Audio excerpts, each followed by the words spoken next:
नमस्कार दोस्तों, अगर आप UGC NET, TGT, PGT, BEd, Bihar state या किसी भी प्रतियोगी परीक्षाओं की तैयारी कर रहे हैं तो हिंदी साहित्य का यह सेशन आपके लिए बहुत खास होने वाला है। आज की इस वीडियो में हम हिंदी साहित्य के इतिहास, आदिकाल से लेकर आधुनिक काल तक के 100 सबसे महत्वपूर्ण प्रश्न और बार बार पूछे जाने वाले प्रश्नों को कवर करेंगे। तो चलिए शुरू करते हैं।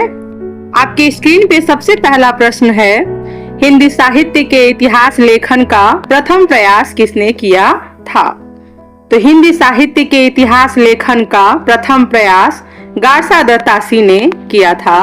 इस पुस्तक पे तो पुस्तक का नाम है इस्तवार द ला लिटरेट्यूर एंडोई ए हिंदुस्तानी। दूसरा प्रश्न है आपका, हिंदी भाषा में लिखा गया हिंदी साहित्य का पहला इतिहास ग्रंथ कौन सा है?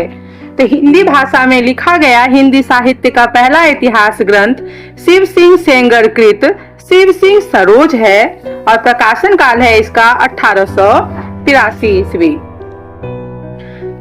प्रश्न नंबर तीसरा है, आचार्य रामचंद्र शुक्ल ने हिंदी साहित्य के इतिहास को कितने कालखंडों में विभाजित किया है? तो उन्होंने हिंदी साहित्य इतिहास को 4 कालखंडों में विभाजित किया है। सबसे पहला नाम आदिकाल, दूसरा भक्ति काल, तीसरा रीतिकाल और चौथा आधुनिक काल है। प्रश्न नंबर 4 है आपका, आदिकाल को वीरगाथा काल नाम किसने दिया? तो आदिकाल को वीरगाथा काल नाम आचार्य रामचंद्र शुक्ल ने दिया था। आदिकाल को सिद्ध सामंत काल किसने कहा है? तो आदिकाल को सिद्ध सामंत काल राहुल सांकृत्यायन ने कहा है। प्रश्न नंबर 6 है, हिंदी का प्रथम महाकाव्य किसे माना जाता है? तो हिंदी का प्रथम महाकाव्य पृथ्वीराज रासो को माना जाता है और इसके रचनाकार चंद्रबरदाई जी है। प्रश्न नंबर 7, हिंदी के प्रथम कवि किसे स्वीकार किया जाता है?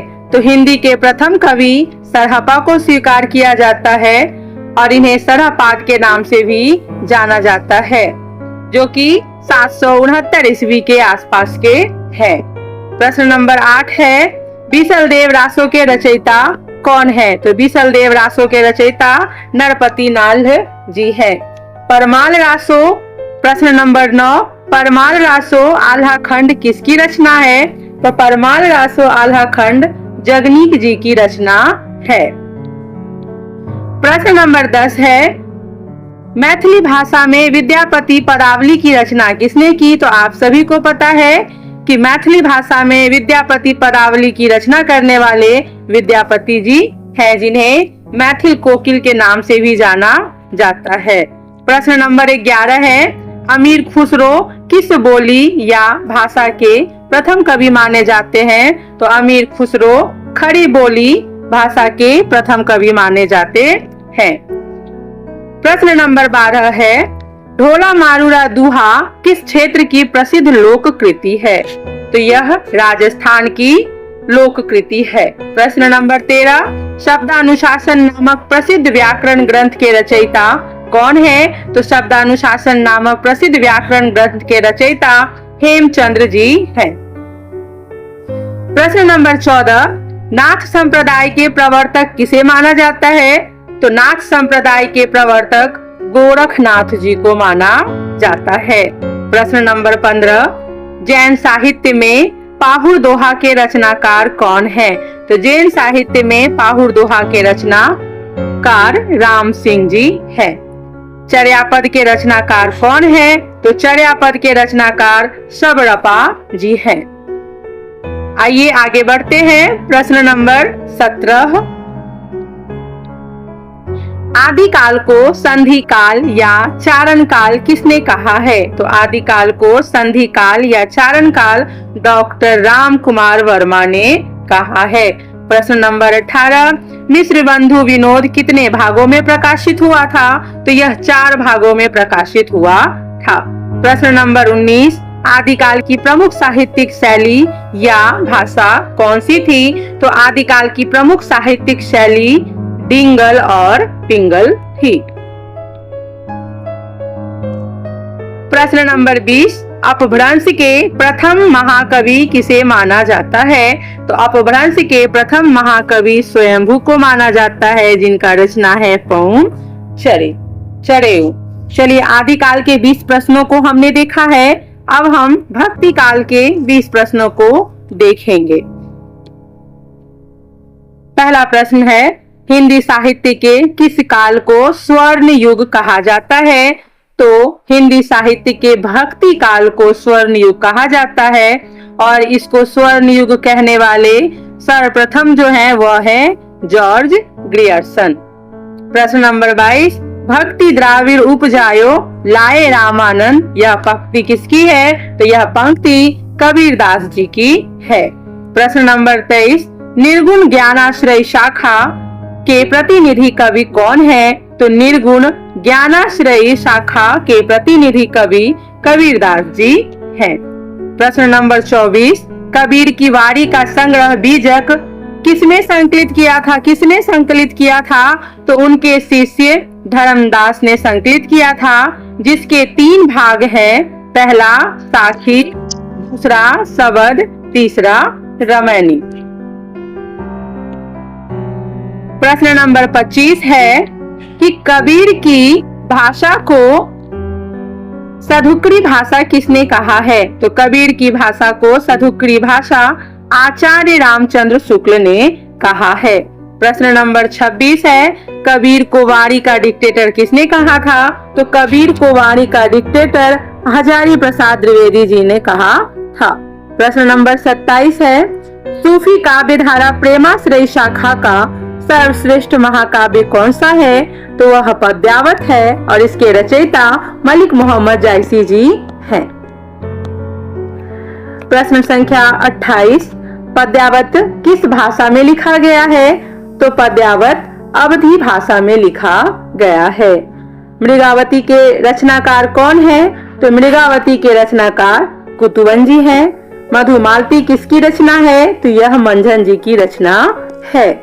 प्रश्न नंबर 31 देखते हैं, सगुण कृष्ण भक्ति शाखा के सर्वश्रेष्ठ कवि कौन माने जाते हैं? तो सगुण कृष्ण भक्ति शाखा के सर्वश्रेष्ठ कवि सूरदास जी को माना जाता है।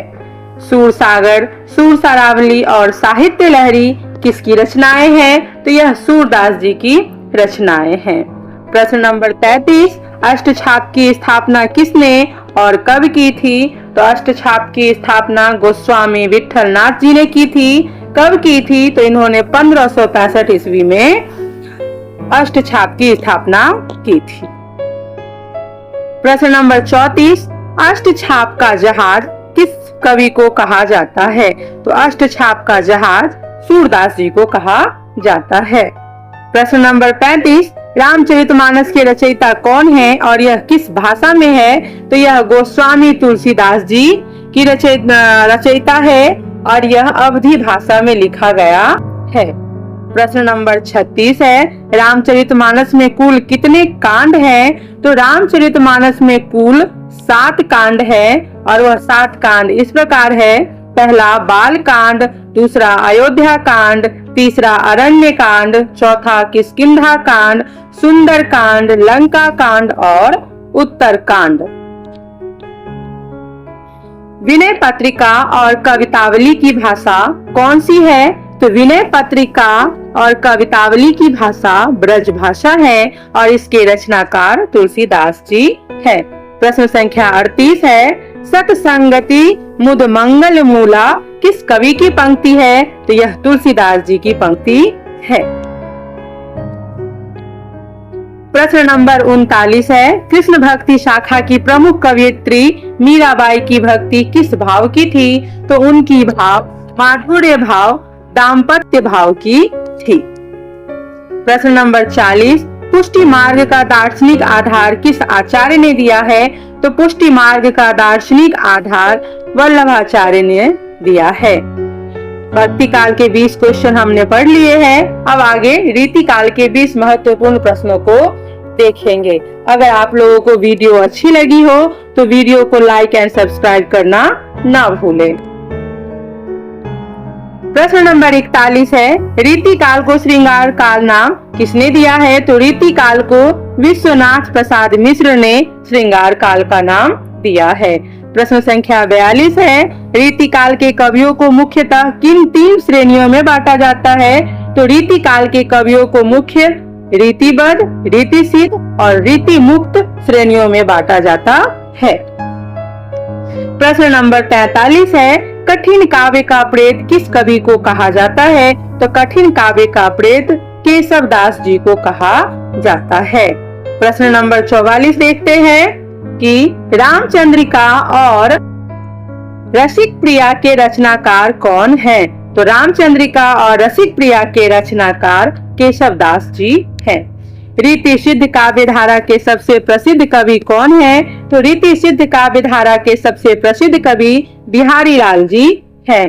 प्रश्न नंबर 46 है, बिहारी सतसई में कुल कितने दोहे हैं? तो बिहारी सतसई में कुल 713 दोहे हैं, जो कि ब्रज भाषा में लिखा गया है। प्रश्न नंबर 47 है, गागर में सागर भरने वाले कवि किसे कहा गया है? तो गागर में सागर भरने वाले कवि बिहारी लाल जी को कहा गया है। प्रश्न नंबर 48 है, रीति मुक्त काव्य धारा के प्रमुख कवि कौन कौन है? तो रीति मुक्त काव्य धारा के प्रमुख कवि घनानंद जी हैं, बोधा है, आलम है और ठाकुर जी हैं। प्रश्न नंबर 49 है, सुजान सागर और इश्कलता किसकी रचनाएं हैं? तो सुजान सागर और इश्कलता घनानंद जी की रचनाएं हैं। प्रश्न नंबर 50 है, रीति काल में वीर रस की कविताएं लिखने वाले प्रमुख कवि कौन थे? तो रीति काल में वीर रस की कविताएं लिखने वाले प्रमुख कवि भूषण जी थे और इनकी प्रमुख रचनाएं हैं शिवराज भूषण और छत्रसाल दशक, जिसमें इन्होंने वीरों की बढ़ चढ़ करके विशेषताएं बताई हैं। प्रश्न नंबर 11 है कि कवि प्रिया और विज्ञान गीता के लेखक कौन है? तो कवि प्रिया और विज्ञान गीता के लेखक केशव दास जी हैं। प्रश्न संख्या 52 है, जगत विनोद और पद्याभरण के रचयिता कौन है? जगत विनोद और पद्याभरण के रचयिता कौन है? तो इसके रचयिता पद्माकर जी हैं। ललित ललाम और रसराज किस रीतिकालीन कवि की रचनाएं हैं? तो यह मतीराम जी की रचनाएं हैं। प्रश्न नंबर 54 है, आचार्य रामचंद्र शुक्ल ने रीति काल का प्रवर्तक किसे माना है? तो आचार्य रामचंद्र शुक्ल ने रीति काल का प्रवर्तक चिंतामणि त्रिपाठी को माना है। प्रश्न नंबर 55 है, डॉक्टर नगेंद्र ने रीति काल का प्रवर्तक किसे माना? तो डॉक्टर नगेंद्र ने रीति काल का प्रवर्तक केशव दास जी को माना है। प्रश्न संख्या 56 है आपका, विरह वारिश और इश्कनामा किसकी रचनाएं हैं? तो यह बोधा जी की रचनाएं हैं। रीति काल की प्रधान भाषा कौन सी थी? तो रीति काल की प्रधान भाषा ब्रज भाषा थी। प्रश्न संख्या 58 है, देव कवि का पूरा नाम क्या था? तो देव कवि का पूरा नाम देवदत्त था। प्रश्न संख्या 59 है, अविधा उत्तम काव्य है, मध्य लक्षणाहीन, यह पंक्ति किसकी है? तो यह देव कवि की पंक्ति है। प्रश्न संख्या 60 देखते हैं, छत्रसाल बुंदेला की प्रशंसा में किसने काव्य की रचना की? तो कवि भूषण ने छत्रसाल बुंदेला की प्रशंसा में काव्य रचना की। अब कुछ प्रश्न हम देख लेंगे आधुनिक काल एवं गद्य काल के, गद्य विधाएं के। तो चलिए शुरू करते हैं। प्रश्न संख्या 61 है, आधुनिक हिंदी साहित्य के जनक किसे माना जाता है? तो भारतेंदु हरिश्चंद्र जी को माना जाता है। प्रश्न संख्या 62 है, हिंदी का पहला समाचार पत्र कौन सा था और इसके संपादक कौन थे? तो हिंदी का पहला समाचार पत्र उदंत मार्तंड था और इसके संपादक कौन थे? तो इसके संपादक पंडित जुगल किशोर शुक्ल थे और यह कब संपादित किया गया? तो 30 मई 1826 को किया गया था। प्रश्न संख्या 63 है, हिंदी की प्रथम कहानी किसे माना जाता है? तो हिंदी की प्रथम कहानी इंदुमती को माना जाता है और इसके लेखक कौन है? किशोरी लाल गोस्वामी जी है और इन्होंने कब लिखा था? तो यह 1900 ईस्वी में लिखा गया कहानी है। हिंदी का प्रथम मौलिक उपन्यास कौन सा है? तो हिंदी का प्रथम मौलिक उपन्यास परीक्षा गुरु है। लेखक हैं लाला श्रीनिवास दास और इन्होंने कब लिखा? तो 1882 ईस्वी में लिखा है। प्रश्न संख्या 65 है, हिंदी का प्रथम नाटक किसे माना जाता है? तो हिंदी का प्रथम नाटक नहुष को माना जाता है और इसके लेखक गोपाल चंद्र गिरधर दास जी है। प्रश्न संख्या 66 है, सरस्वती पत्रिका के प्रसिद्ध संपादक कौन थे? तो सरस्वती पत्रिका के प्रसिद्ध संपादक आचार्य महावीर प्रसाद द्विवेदी जी थे और इन्होंने कब लिखा? तो 1903 से 1920 ईस्वी तक इन्होंने पत्रिका का संपादन किया है। अगला प्रश्न है 67, हिंदी के किस युग को जागरण सुधार काल भी कहा जाता है? तो हिंदी के द्विवेदी युग को जागरण सुधार काल भी कहा जाता है। प्रश्न संख्या 68 है, मैथिली शरण गुप्त को राष्ट्र कवि की उपाधि किसने दी थी? तो मैथिली शरण गुप्त को राष्ट्र कवि की उपाधि महात्मा गांधी ने दी थी और किस कृति के लिए? तो भारत भारती के लिए उनको राष्ट्र कवि की उपाधि दी थी। यह प्रश्न बार बार पूछे जाने वाले हैं। मैंने जितने भी प्रश्नों का संकलन यहाँ पे किया है वह सब एग्जाम में बार बार पूछे गए हैं। प्रश्न नंबर 69 है, खड़ी बोली का प्रथम महाकाव्य कौन सा माना जाता है? तो खड़ी बोली का प्रथम महाकाव्य प्रिय प्रवास को माना जाता है और इसके रचयिता अयोध्या सिंह उपाध्याय हरिऔध जी हैं। प्रश्न संख्या 17 है, साकेत और यशोधरा महाकाव्य के रचयिता कौन है? तो साकेत और यशोधरा महाकाव्य के रचयिता मैथिली शरण गुप्त जी है। प्रश्न संख्या 71 है, उपन्यास सम्राट और कहानी सम्राट किसे कहा जाता है? तो आप सभी को पता है कि उपन्यास सम्राट और कहानी सम्राट मुंशी प्रेमचंद जी को कहा जाता है। इनका योगदान हिंदी साहित्य के क्षेत्र में अतुलनीय है। प्रश्न नंबर 72 है, प्रेमचंद का कौन सा उपन्यास अधूरा रह गया था? तो प्रेमचंद का मंगलसूत्र उपन्यास अधूरा रह गया था जिसे उनके पुत्र अमृत राय ने पूरा किया था। प्रश्न संख्या 13 है, प्रेमचंद के प्रमुख 4 उपन्यासों के नाम बताइए। तो उनके प्रमुख 4 उपन्यास है गोदान, गबन, सेवा सदन और कर्मभूमि। अगला प्रश्न संख्या 74 है, छायावाद के 4 प्रमुख स्तंभ कौन कौन से हैं? तो वह है जयशंकर प्रसाद जी, सूर्यकांत त्रिपाठी निराला जी, सुमित्रा नंदन पंत और महादेवी वर्मा जी। प्रश्न संख्या 75 है, छायावाद का प्रवर्तक किसे माना जाता है? तो छायावाद का प्रवर्तक जयशंकर प्रसाद जी को माना जाता है।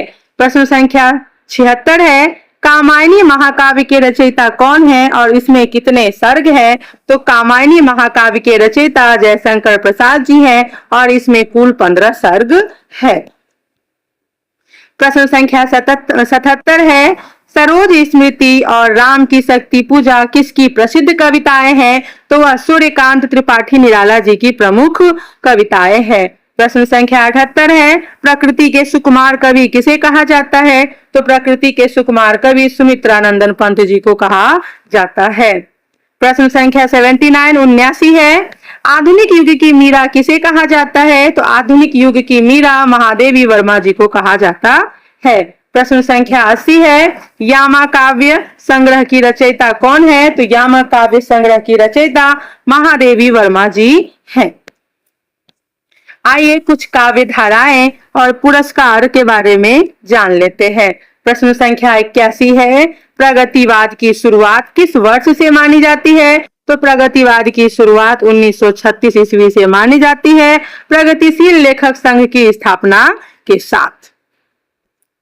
प्रश्न संख्या 82 है, कुरुक्षेत्र और उर्वशी किसकी प्रसिद्ध रचनाएं हैं? तो यह रामधारी सिंह दिनकर जी की रचनाएं हैं जिनका जन्म आप सभी को पता होगा 1908 ईस्वी में हुआ था। किस जगह पे हुआ था? तो यह सिमरिया में हुआ था, सिमरिया नामक गांव में हुआ था। जिला इनका बेगूसराय था और यह बिहार के रहने वाले थे। प्रश्न संख्या 83 है, प्रयोगवाद और तार सप्तक के प्रवर्तक कौन थे? तो प्रयोगवाद और तार सप्तक के प्रवर्तक सच्चिदानंद हीरानंद वात्स्यायन अज्ञेय जी थे। प्रश्न संख्या 84 है, प्रथम तार सप्तक का प्रकाशन किस वर्ष हुआ था? तो प्रथम तार सप्तक का प्रकाशन 1943 ईस्वी में हुआ था। प्रश्न संख्या 85 है, हिंदी साहित्य में पहला ज्ञानपीठ पुरस्कार किसे मिला था? तो हिंदी साहित्य में पहला ज्ञानपीठ पुरस्कार सुमित्रानंदन पंत को मिला था। ये 1968 ईस्वी में चिदंबरा कृति के लिए इनको ज्ञानपीठ पुरस्कार दिया गया था। प्रश्न संख्या 86 है, रामधारी सिंह दिनकर को किस पुस्तक के लिए ज्ञानपीठ पुरस्कार दिया गया? तो रामधारी सिंह दिनकर को उर्वशी के लिए 1972 ईस्वी में ज्ञानपीठ पुरस्कार दिया गया है। प्रश्न संख्या 87 है, अज्ञेय जी को किस काव्य संग्रह के लिए ज्ञानपीठ पुरस्कार दिया गया है? तो कितनी नावों में कितनी बार के लिए ज्ञानपीठ पुरस्कार दिया गया है? कब दिया गया? तो 1978 ईस्वी में दिया गया है। कह रहे हैं प्रश्न संख्या 88 देखिए, महादेवी वर्मा को किस रचना के लिए ज्ञानपीठ पुरस्कार मिला था? तो उनको यामा के लिए 1982 ईस्वी में ज्ञानपीठ पुरस्कार मिला था। प्रश्न संख्या 89, हिंदी साहित्य अकादमी पुरस्कार पाने वाले प्रथम साहित्यकार कौन थे? तो माखनलाल चतुर्वेदी जी थे। हिम तरंगिणी काव्य के लिए दिया गया था, जो कि 1955 ईस्वी में मिला था। प्रश्न संख्या 90 है, एक भारतीय आत्मा किस कवि को कहा जाता है? तो एक भारतीय आत्मा माखनलाल चतुर्वेदी जी को कहा जाता है। प्रश्न संख्या 91, मधुशाला, मधुबाला और मधुकलश के रचयिता कौन है? तो हरिवंश राय बच्चन जी हैं, जिनको कि हालावाद का प्रवर्तक भी कहा जाता है। अंधा युग नामक नाटक या गीति नाट्य के रचयिता कौन है? तो धर्मवीर भारती जी हैं। प्रश्न संख्या 93 देखते हैं, मैला आंचल किस प्रकार का उपन्यास है और इसके लेखक कौन है? मैला आंचल आंचलिक उपन्यास है और इसके लेखक फणीश्वर नाथ रेणु जी हैं। बाणभट्ट की आत्मकथा उपन्यास के लेखक कौन है? तो बाणभट्ट की आत्मकथा उपन्यास के लेखक हजारी प्रसाद द्विवेदी जी हैं। चंद्रकांता उपन्यास के रचयिता कौन है? तो चंद्रकांता उपन्यास के रचयिता देवकी नंदन खत्री जी हैं। यह किस तरह का उपन्यास है? तो यह तिलिस्मी एयारी उपन्यास है। प्रश्न संख्या 96, आषाढ़ का एक दिन और लहरों के राजहंस नाटकों के लेखक कौन है? तो वह है मोहन राकेश जी। प्रश्न संख्या 97, चिंतामणि रामचंद्र शुक्ल का किस विधा का ग्रंथ है? तो वह निबंध संग्रह का ग्रंथ विधा का ग्रंथ है और इसको 4 भागों में विभाजित किया गया है। प्रश्न संख्या 98 है, हिंदी का प्रथम आत्मकथा किसे माना जाता है? तो अर्ध कथानक को हिंदी का प्रथम आत्मकथा माना जाता है। इसके लेखक बनारसी दास जैन हैं। प्रकाशन काल 1641 ईस्वी है। प्रश्न संख्या 99, हिंदी दिवस प्रतिवर्ष किस तिथि को मनाया जाता है? तो हिंदी दिवस प्रतिवर्ष 14 सितंबर को 1949 को 14 सितंबर को मनाया जाता है और इसे कब दर्जा दिया गया? तो 14 सितंबर 1949 को राजभाषा का दर्जा दिया गया है। प्रश्न संख्या 100 है, लास्ट प्रश्न है, भारतीय संविधान के किस अनुच्छेद में हिंदी को राजभाषा घोषित किया गया है? तो अनुच्छेद 343 के भाग 1 में भारतीय संविधान के अनुच्छेद में हिंदी को राजभाषा का घोषित किया गया है। आशा करती हूँ आप सभी को यह वीडियो पसंद आई होगी। अगर वीडियो पसंद आए है तो वीडियो को लाइक एंड सब्सक्राइब करना ना भूले। आज के लिए ही इतना। अगर वीडियो पसंद आया तो आप लोग कमेंट करके बताइएगा, ताकि हम फिर आप सबके लिए यही 100 प्रश्नों का संकलन लेकर के आओ। धन्यवाद।